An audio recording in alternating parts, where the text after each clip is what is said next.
그들이 조반 먹은 후에 예수께서 시몬 베드로에게 이르시되 요한의 아들 시몬아 내가 이 사람들보다 나를 더 사랑하느냐 하시니 이르되 주님 그러하나이다. 내가 주님을 사랑하는 줄 주님께서 아시나이다. 이르시되 내 어린 양을 먹이라 하시고 또 두 번째 이르시되 요한의 아들 시몬아 내가 나를 사랑하느냐 하시니 이르되 주님 그러하나이다.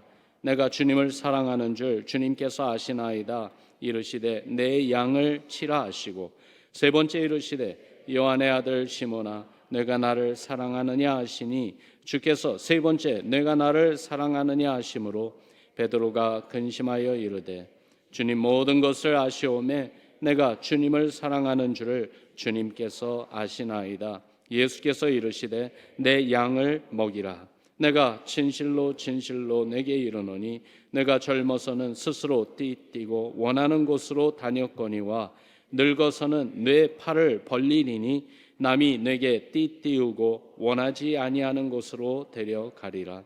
이 말씀을 하심은 베드로가 어떠한 죽음으로 하나님께 영광을 돌릴 것을 가리킴이로라.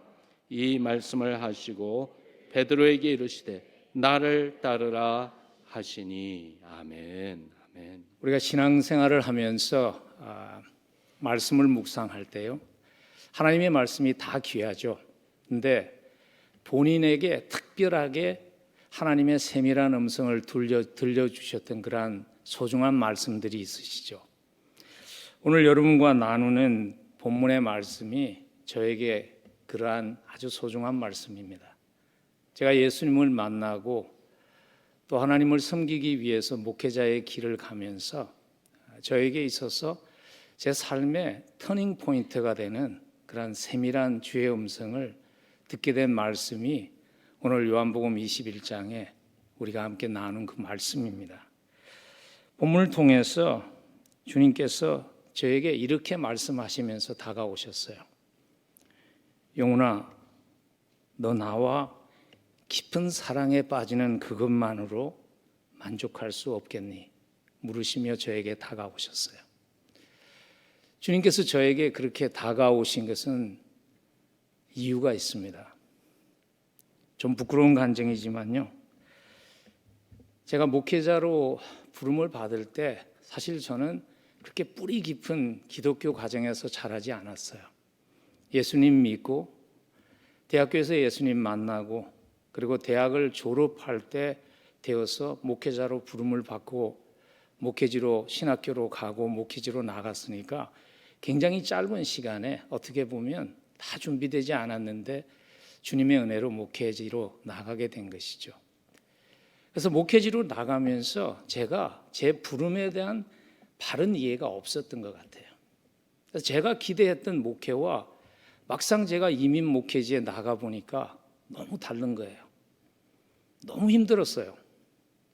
배도 고프고요. 알아주는 사람도 없고요. 강사로 오라는 데도 없고 가끔 오라 그러면 다시 오라는 데는 없고요. 그래서 하루는 제 마음에 갈등이 생겼어요. 말씀을 묵상하다가 내가 이 길을 계속 이렇게 가야 하나 하는 질문이 저에게 생겼어요. 그래서 그날 말씀을 묵상하는데 그날 말씀의 묵상의 차례가 요한복음 21장이었습니다. 그 말씀을 묵상하면서 저도 모르게 제 삶 속에 숨겨진 것이죠.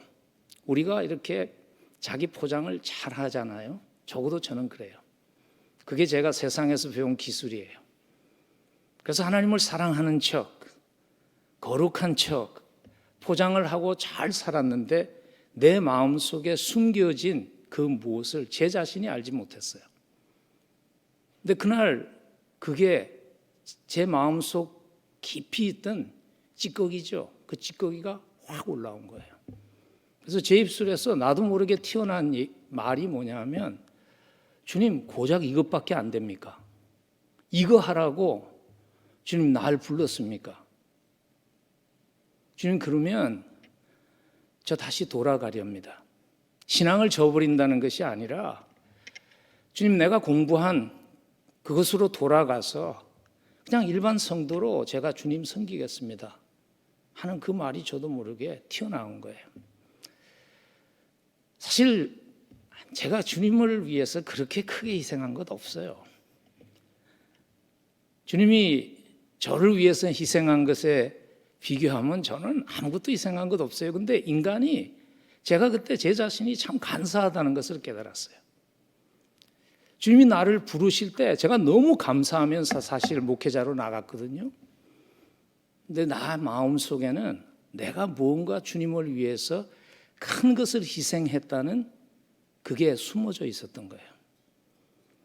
주위를 돌아보니까 80년대 초에 미국에서 공대를 나오면 직장 잡는 게 어렵지 않았습니다. 그래서 제 친구들 직장 잡아가지고 잘 나가는데 저는 뭐 교회에서 목회자라고 섬기는데 너무 힘든 거예요. 그래서 저도 모르게 그 말이 튀어나온 겁니다. 주님 고작 이거 하자고 날 목회자로 부르셨습니까? 근데 주님이 그때 저에게 이렇게 세밀한 음성으로 오늘 본문에서 말씀하시면서 다가오셨어요. 영혼아, 너 나와 깊은 사랑에 빠지는 그것만으로 만족할 수 없겠니? 이 길을 가면 유명해지지 않아. 이 길을 가면 부자 되지 않아. 그렇지만 이 길을 가면 너 나와 깊은 사랑에 빠질 수 있는데 너 그것만으로 만족하고 따라오지 않겠니? 저에게 물었어요. 그것이 저에게 있어서 또 한 번의 어쩌면 영적인 그러한 탄생을 경험하는 터닝 포인트가 되었습니다. 제가 그날 아침에 주님께 고백했습니다. 주님, 아무 일 일어나지 않아도, 아무도 알아주지 않아도 주님과 사랑에 빠지는 그것 하나만으로 주님 만족하며 제가 이 길을 가겠습니다. 그 고백이 저의 삶에 예수 그리스도를 구주로 고백한 그 다음에 가장 중요한 한 사건이 되었습니다. 여러분 어떻게 생각하세요? 오늘 새벽에 주님이 여러분들에게 물으신다면 너 나와 깊은 사랑에 빠지는 그것만으로 만족하며 너 이 십자가의 길 갈 수 있겠냐고 물으신다면 여러분의 답은 무엇이 될까요? 주님과 깊은 사랑에 빠진 그것 하나만으로 충분하신가요? 주님의 사랑의 대상이 되고 내가 그 하나님을 사랑하는 삶을 살 수 있게 된 그것만으로 만족하시는지요? 여러분, 우리가 그리스도인으로 살아가면서 우리의 삶에 찾아오는 많은 갈등들 또는 우리가 소위 부르는 시험이라고 부르는 것들의 가장 근본적인 원인이 그거 아닐까요? 십자가 사랑만으로 만족하지 못하기 때문에 십자가 사랑 받았다는 그것만으로 충분하지 않기 때문에 우리의 마음에 갈등과 시험이 있는 것은 아닐까요? 그래서 오늘 실패한 베드로를 다시 회복시키시면서 예수님이 딱 한 가지밖에 묻지 않은 겁니다. 베드로에게 네가 교회를 다시 세울 수 있는 리더십이 있느냐? 네가 그렇게 할 용기가 있느냐? 탤런트가 있느냐? 그거 묻지 않았어요. 주님은 딱 한 가지만 물었어요. 네가 나를 사랑하느냐고. 그 목소리에는, 그 말씀 속에는 그 사랑만으로 충분하냐고 물으시는 거죠. 근데 제가 오늘 예수님께서 동일하게 3번 그 질문을 했다고 말씀을 드리니까 어쩌면 좀 동의가 되지 않는 분들도 계실 것 같아요. 왜냐하면 오늘 본문 교회를 좀 다니신 분들은 다 아시지만 한글 성경에는 주님께서 베드로야 네가 나를 사랑하느냐고 다 똑같이 번역을 했지만 헬라어 원어에는 다른 동사가 사용됐거든요. 15절에서 예수님께서 베드로에게 처음 물을 때 베드로야 네가 나를 사랑하느냐 할 때 주님은 아가페라는 단어를 쓰셨어요. 베드로야 네가 절대적인 사랑인 아가페의 사랑으로 나를 사랑하느냐. 그때 베드로는 답하기를요. 아마 자신이 없던가 보죠. 주님 내가 친구의 우정을 의미하는 사랑인 필레오로 제가 주님을 사랑합니다. 답했죠. 그래서 어떤 분들은 이 본문을 그렇게 해석하는 분들도 종종 있어요. 그래서 예수님께서 16절에서 또 물으시거든요. 아가페의 사랑으로 베드로야 네가 나를 사랑하느냐. 베드로가 또 답합니다. 주님 제가 필레오의 사랑으로 사랑합니다. 그랬더니 17절에서 주님께서 베드로야 네가 필레오의 사랑으로 나를 사랑하느냐고 물으세요. 그러니까 베드로가 주님 제가 필레오의 사랑으로 주님을 사랑합니다.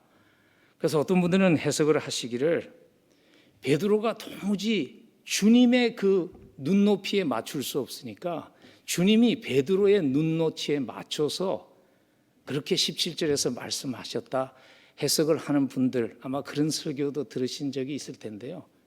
저는 동의하지 않아요. 왜냐하면요. 주님은 한 번도 우리의 헌신도를 컴프로마이즈 하면서 우리의 헌신도를 타협하면서 주님을 따라오라고 하신 적이 없기 때문입니다. 마태복음 16장 24절에 보면 누구든지 나를 따라오려거든 자기를 부인하고 자기 십자가를 지고 나를 따를 것이니라. 마태복음 10장 37절에 보면 아버지나 어머니를 나보다 더 사랑하는 자는 내게 합당하지 아니하고 아들이나 딸을 나보다 더 사랑하는 자도 내게 합당하지 아니한다고 말씀하신 주님이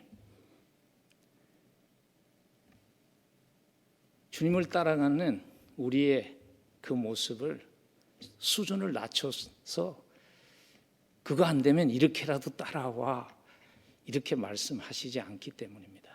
그리고 또 한 가지 제가 동의하지 않는 이유가 뭐냐면요. 요한 사도가 성경에 요한 복음만 기록한 것이 아니에요. 요한 1, 2, 3상도 기록하셨고 요한 계시록도 기록하셨잖아요. 그래서 그 조애니안 에피슬이라고 하죠. 요한의 서신들을 보면 필레오나 아가페를 자유롭게 믹스해서 인터체인지블하게 그냥 자유롭게 사용합니다. 그래서 이것은 그냥 문학적인 어떤 면에 있어서 좀 세련됨이지 지금 주님께서 헌신도를 낮추어서 말씀하신 것은 아닙니다. 주님은 딱 한 가지 물은 것입니다. 성경에서 반복될 때는 강조하는 것이죠. 강조하시면 한 가지 물은 겁니다. 그 사랑만으로 만족하냐고. 여러분 이스라엘 백성들이 하나님을 따라가면서 계속 넘어졌던 원인이 뭐냐면요. 그 사랑만으로 충분하지 않았기 때문입니다. 하나님의 사랑받는 백성이 되었다는 그것만으로 충분하지 않았기 때문이죠. 그래서 넘어진 이스라엘 백성들을 광야에서 40년 동안 준비하시고 그 다음 세대를 약속의 땅으로 보내시면서 신명기에서 하나님께서 이스라엘 백성들에게 꼭 기억하라고 당부한 것도 뭐냐 하면 사랑받은 백성이라는 것을 기억하라는 것이었습니다. 그래서 신명기 33장 29절에 보면 이스라엘이여 너는 행복한 사람이로다. 여호와의 구원을 너같이 얻은 백성이 누구냐? 너는 행복한 백성이다. 하나님의 사랑을 그렇게 경험한 백성이 너희들 말고 누가 있느냐? 그 사랑 받은 것 그거 잊지 말라고 얘기하신 것이죠. 여러분 우리도 신앙생활을 하면서 십자가 사랑 받은 것 그것만으로 충분하지 않을 때 우리가 흔들리게 되는 것 아닌가요? 저는 예수 믿으면서 가장 감사한 게 뭐냐면요. 하나님에게 많은 선택권이 있었습니다. 하나님의 사랑의 대상으로 삼을 수 있는 수많은 사람들이 하나님께 있었습니다. 근데 하나님이 저를 아시거든요. 저의 연약함도 아시고 저의 부족함도 아세요. 근데 하나님이 저를 사랑하기로 결정하신 거예요. 무조건적인 사랑이잖아요. 여러분, 우리는 계산적인 사랑에 너무 익숙하지 않나요? 여러분, 결혼하실 때 무조건적으로 결혼하셨어요? 아니잖아요. 계산했잖아요. 키는 어느 정도 돼야 되고, 학벌도 어느 정도 돼야 되고, 집안도 이래야 되고, 다 따지면서 결혼했잖아요. 근데 하나님은 우리를 택하실 때 그런 거 보지 않았습니다. 그냥 그 모습 그대로 사랑하기로 선택해 주신 것, 얼마나 감사합니까? 우리 어떻게 하면 그 사랑만에 만족하며 주님과 깊은 사랑에 빠지는 것, 그것만으로 주님 충분합니다 고백하며 우리의 믿음의 길을 갈 수 있을까요? 오늘 요한복음 21장은 우리에게 두 가지의 답을 주세요. 그 첫 번째 답은 이것입니다. 우리의 축복관, 우리가 추구하는 성공관이 성경적으로 변해야 합니다. 그래야지 그 사랑만에 만족하며 주님과 깊은 사랑에 빠질 수 있습니다. 오늘 베드로를 포함해서 다른 제자들이요, 다시 고기를 잡는 업으로 돌아간 그 이유가, 가장 근본적인 이유가 뭐냐면 예수님을 3년 반 따라다녔지만 그들의 축복관이 여전히 변하지 않았습니다. 그들의 성공관이 여전히 변하지 않았기 때문입니다. 여러분, 예수님을 제자들이 따라다닐 때 그들이 왜 따라다녔는지를 가장 잘 보여준 사건이 예수님이 십자가를 지시기 바로 전에 있었던 그 사건이잖아요. 마가복음 10장 33절부터 44절에 기록되어 있는 야고보와 요한의 어머니의 그 치맛바람 사건 기억하시죠? 예수님 예루살렘에 들어가셔서 이제 한 자리 하시면 우리 아들을 하나는 우편에 하나는 좌편에 앉게 해주십시오. 근데 나머지 제자들이 그래서 어떻게 반응했죠? 다 화를 냈잖아요. 왜냐하면 그게 자기들의 마음에도 있었던 거예요. 그것 때문에 예수님 따라다닌 거예요. 근데 아니 어머니가 나타나갖고 자기 애들이라고 그 자리를 차지하니까 제자들이 화가 난 것이죠. 근데 예수님이 부활한 후에도요, 제자들이 여전히 축복관과 성공관이 변하지 않았어요. 그래서 이들이 다시 업으로 돌아간 것입니다. 오늘 21장의 사건은요, 부활하신 주님을 제자들이 처음 만난 사건이 아닙니다. 21장 1절을 보시면 이렇게 기록합니다. 그 후에 예수께서 디베랴 호수에서 또 제자들에게 자기를 나타내셨으니 나타내신 일은 이러하니라. 많은 학자들이 이렇게 추측합니다. 이 만남이 세 번째 만남이었을 가능성이 높다고 추측합니다. 여기서 보면 또 제자들에게 자기를 나타내셨어요. 근데 왜 제자들이, 예수님 지금 돌아가셨기 때문에 업으로 돌아갔다면 이해가 되는데 부활하신 주님을 만났음에도 불구하고 왜 옛생활로 돌아갔을까요? 그 이유는 뭐냐면요, 부활하신 주님을 만났어요. 근데 그 부활하신 주님의 모습은 자기들이 기대했던 모습이 아니었어요. 부활하신 주님의 메시지는 자기들이 원하는 그 일이 아니었어요. 예수님의 모습은 여전히 창자국이 있었고요, 못자국이 있었고, 예수님이 부활하신 후에 이제 내가 살아났으니까 로마 제국을 뒤집자, 그렇게 말씀하시지 않았잖아요. 제자들이 원하는 것이 아니었어요. 그들이 기대한 성공과 그들이 기대한 축복과 예수님이 제시한 삶의 계획이 달랐기 때문이죠. 여러분, 뭐가 진정한 성공일까요? 어떤 삶이 정말 축복받은 삶일까요? 좋은 직장, 잘 되는 사업체, 건강한 삶, 아이들 좋은 학교 가는 것, 그것도 하나님이 우리에게 주신 축복입니다. 그러나 그것이 우리가 놓치지 말아야 하는 가장 소중한 축복은 아닙니다. 우리가 놓치지 말아야 하는 가장 소중한 축복은요, 어젯밤에 제가 말씀드린 하나님께 인정받는 삶이 되는 것입니다. 축복관이 성경적으로 세워져 있지 않으면 우리가 자꾸 신앙생활을 하면서 영적으로 사기당하게 됩니다. 그래서 하나님과의 관계가 깨어지게 되는 거죠.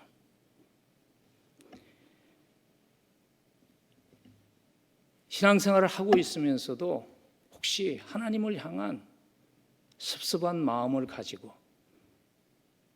그렇다고 내가 신앙을 저버릴 수는 없으니까 어쩔 수 없이 신앙생활을 하는 분들을 종종 만납니다. 왜냐하면 그들의 축복관과 성공관이 여전히 세상적이기 때문입니다.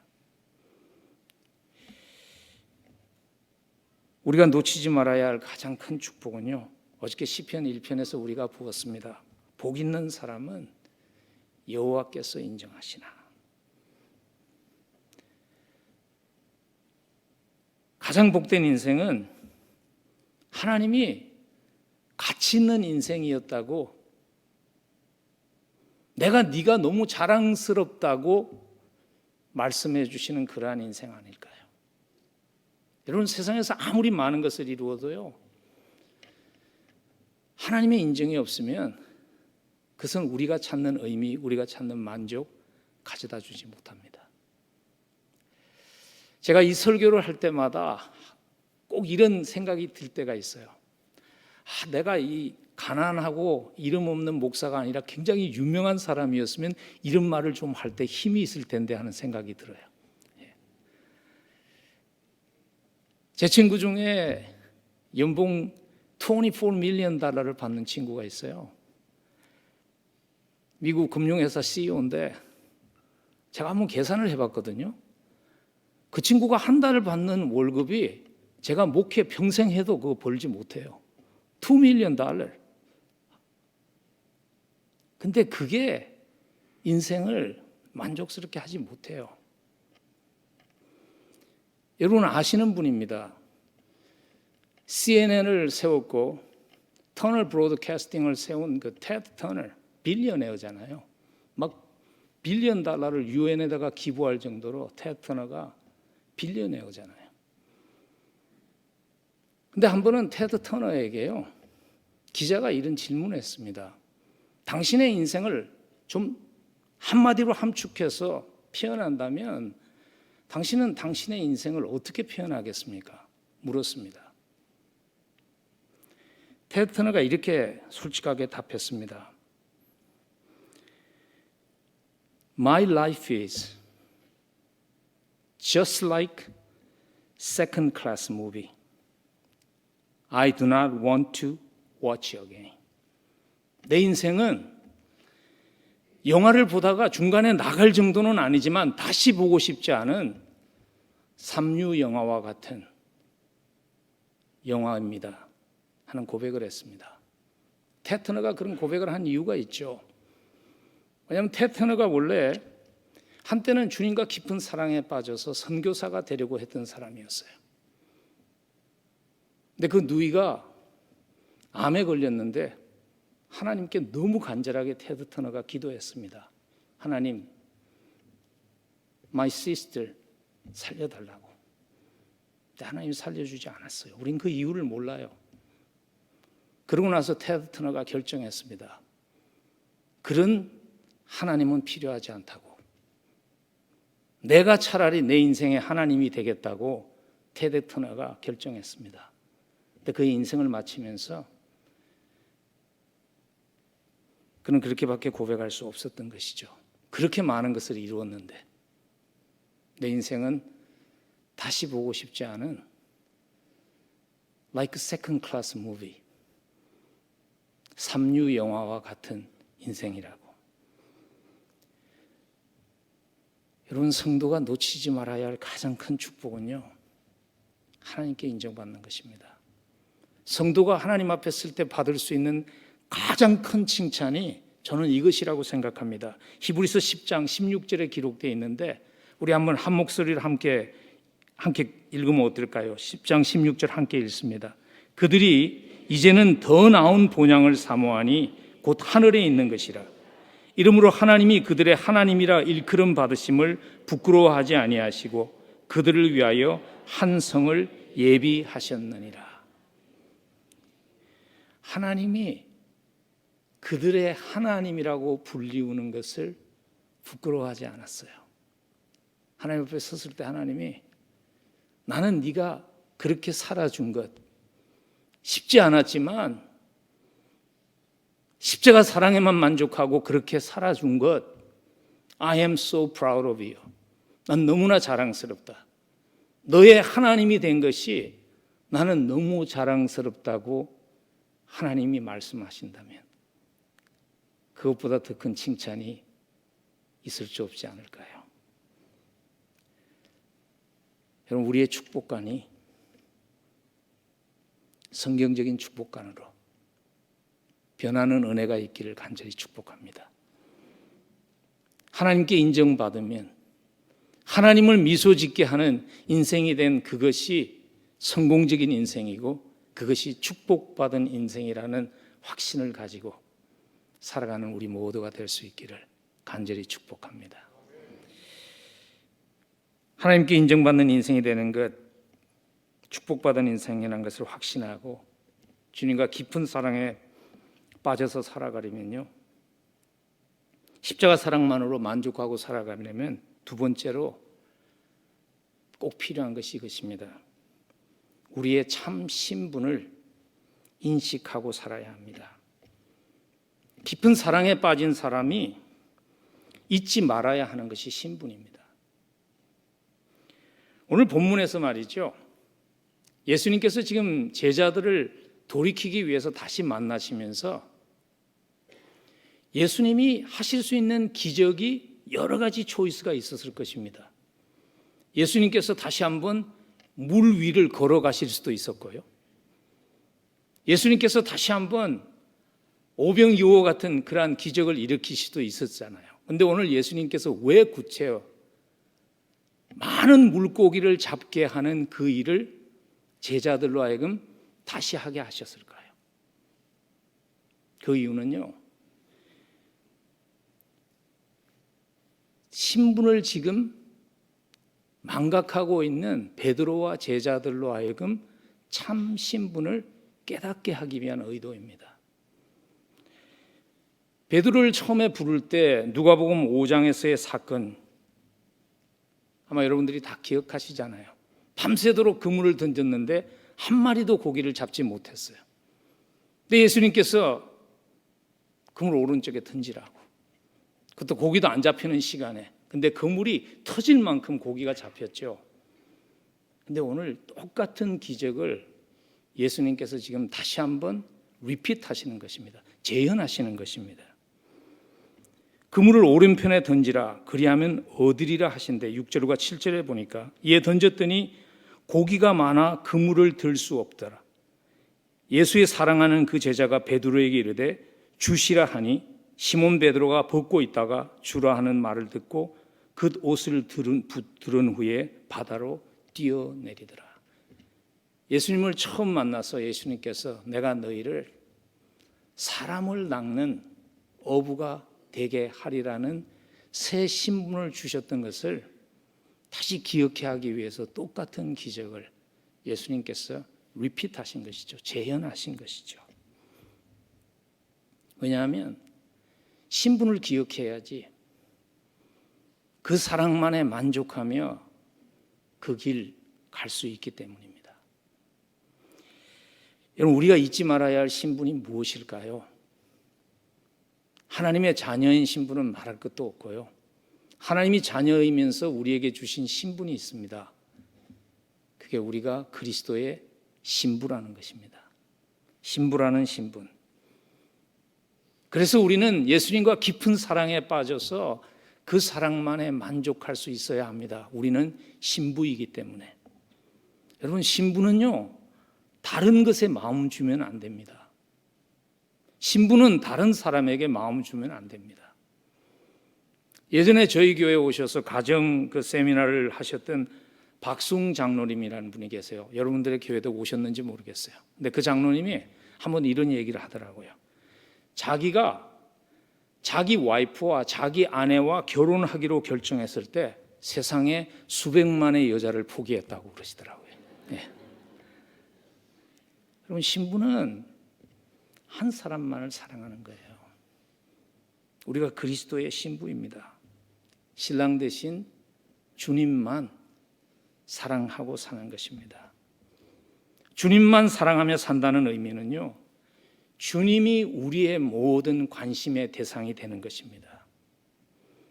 다른 말로 하면 주님만 사랑한다는 말은 주님이 우리의 모든 관심이 대상이 되기 때문에 세상 사람들이 나를 어떻게 생각할까 하는 것보다 주님이 나를 어떻게 생각하실까 하는 것이 더 중요해지는 것이죠.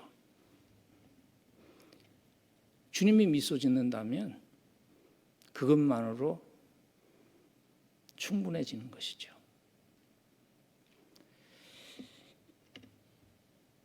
세상 사람들은 보면요, 누구의 관심이 중요한지를 알고 살아갈 때가 참 많습니다. 세상 사람들은 보면 그래서 줄을 잘 씁니다. 내가 어디에 줄을 서야 되는지 알아요. 근데 우리 종종 예수 믿는 우리는 그걸 혼동할 때가 있는 것 같아요. 아주 유명한 일화죠. 그 이태리 오페라의 가장 영향력 있는 작곡자였죠. 주세페 베르디에 대한 일화인데요. 그가 처음에 이제 그 작곡자로 데뷔할 때 플로렌스라는 아주 수준 높은 도시에서 그의 첫 번째 작품을 이제 발표할 때였거든요. 콘서트홀이 꽉 찼어요. 그 자리에 베르디가 앉아 있었어요, 한 구석에. 근데 베르디의 시선은요, 사람들에게 있지 않았어요. 그 자리에 함께한 한 사람에게 집중돼 있었어요. 그가 처음 작곡한 그 이태리 오페라가 성공적으로 연주가 끝나자 온 관중들이 일어나서 기립박수를 할 때에도 베르디는요, 꼼짝도 하지 않고 한 사람만을 주목하고 있었어요. 그 사람이 누구인가 하면 자기의 친구이자 자기가 가장 존경했던 다른 작곡가, 뮤지션이었어요. 로시니라는. 그래서 그 일화에 임하면 사람들이 다 일어나서 박수를 치는데 로시니가 일어나지 않아요. 베르디가 로시니의 표정만 주목하고 있다가 로시니가 얼굴에 미소를 지으면서 일어나서 박수를 칠 때, 그때야 베르디가 얼굴에 미소를 지었다는 아주 유명한 일화가 있습니다. 주님이 나를 어떻게 생각하실까? 주님이 나를 보며 흡족하게 미소 지으실까? 그것이 우리의 관심이 되었으면 좋겠어요. 여러분, 학생에게 관심은 교수의 평가가 당연히 가장 중요한 거잖아요. 직장인에게는 슈퍼바이저의 평가가 당연히 중요한 것이잖아요. 성도에게는 하나님의 평가가 가장 중요해져야 되는 것 아닐까요? 하나님이 내 인생의 최종 평가자라는 그것을 깨달았기 때문에 삶의 궤도를 바꿀 수밖에 없었던 한 사람을 제가 만난 적이 있습니다. 그래서 그분의 간증을 나누면서 말씀을 마무리 지을까 하는데요. 이분은 그리스도인이었어요. 교회 생활도 열심히 하는 분이었어요. 40대 중반에 메디컬 닥터였어요. 미드웨스트에 있는 인디아나라는 그 주에서 아주 성공적으로 의사로 사는 분이었어요. 근데 이분이 한참 프랙티스를 하다가 병이 났어요. 메디컬 닥터인데 자기가 웬만큼 다 이렇게 해볼 걸 해봤는데 병명을 알 수가 없는 거예요. 근데 너무 아픈 거예요. 근데 그날 자기가 비몽사몽간에 꿈을 꿨대요. 꿈을 꿨는데 사람들이 이렇게 쭉 줄을 서서 있더라는 겁니다. 그래서 자기가 그 뒤에 서 있는데 그분이 6.25 세대예요. 그래서 그런 생각을 했다는 거예요. 오늘 뭘 배급받을까? 그래서 앞에 있는 사람 어깨를 툭툭 치면서 오늘 뭐 줍니까? 물어봤답니다. 그랬더니 앞에 사람이 웃으면서 뭘 줘요? 오늘은 우리가 산 인생 그 열매 가지고 가는 날이에요. 하는데 보니까 모든 사람이 손에 깡통을 들고 서 있더라는 겁니다. 근데 그 깡통을 들여다보니까 다 뭔가 그 깡통 속에 있더라는 거예요. 근데 자기의 깡통을 들여다보았어요. 깡통이 텅 비어 있는 거예요. 그분이 소스라쳐서 놀라서 잠에서 깨어났습니다. 그리고 깨달았습니다. 그분이 젊을 때 하나님과 약속한 것이 있었습니다. 처음에 미국 와서 메디컬 스쿨 다니면서 영어도 안 되고 너무 힘드니까 하나님 앞에 기도한 거예요. 하나님, 나 의사 만들어 주세요. 하나님, 나 의사 되게 해주세요. 그러면 내가 하나님의 영광을 위해서 평생 살겠습니다. 기도해서 하나님은 그 기도를 들으셨고 하나님은 그 약속을 지키셨어요. 근데 이분은 의사가 되고 삶이 편해지면서 그걸 잊어버렸어요. 그래서 그냥 편하게 산 것이죠. 그러다가 그가 깨닫게 된 것입니다. 그래서 그분이 40대 중반에 프랙티스를 정리하고 중앙아시아에 선교사로 나갔습니다. 의대생들을 제자 훈련하기 위해서.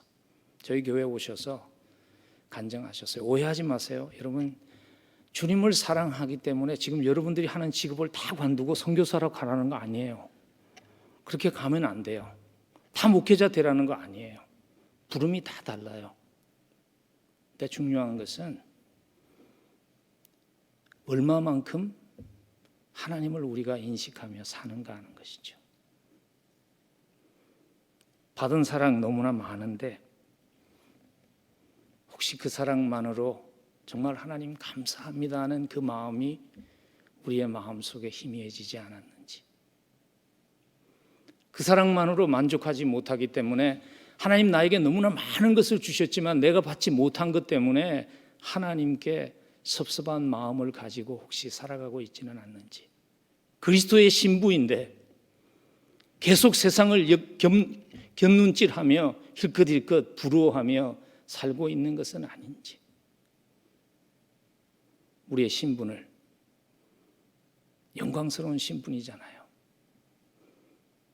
하나님이 우리를 택해 주신 것 얼마나 영광스러운 직분입니까? 그리고 하나님이 우리를 믿어주시고 하나님의 영광이 달린 그 일에 하나님이 우리를 써주시는 것 얼마나 큰 축복입니까? 그래서 우리는 이미 모든 것 받은 것입니다. 나머지는 보너스입니다. 보너스 받지 못했다고 그것 때문에 삐져 있으면 안 되잖아요. 오늘 아침에 우리의 가슴을 한번 점검하는 시간이 되면 좋겠습니다. 나에게는 십자가 사랑만으로 충분한가? 나는 그렇게 고백할 수 있는가? 주님, 다른 것 다 주시지 않아도 하나님과 깊은 사랑에 빠질 수 있도록 나를 그리스도의 신부 삼아 주신 것, 하나님 너무 고맙습니다. 너무 감사합니다 하는 고백이 저와 여러분들의 고백될 수 있기를 간절히 축복합니다. 우리 기도하겠습니다.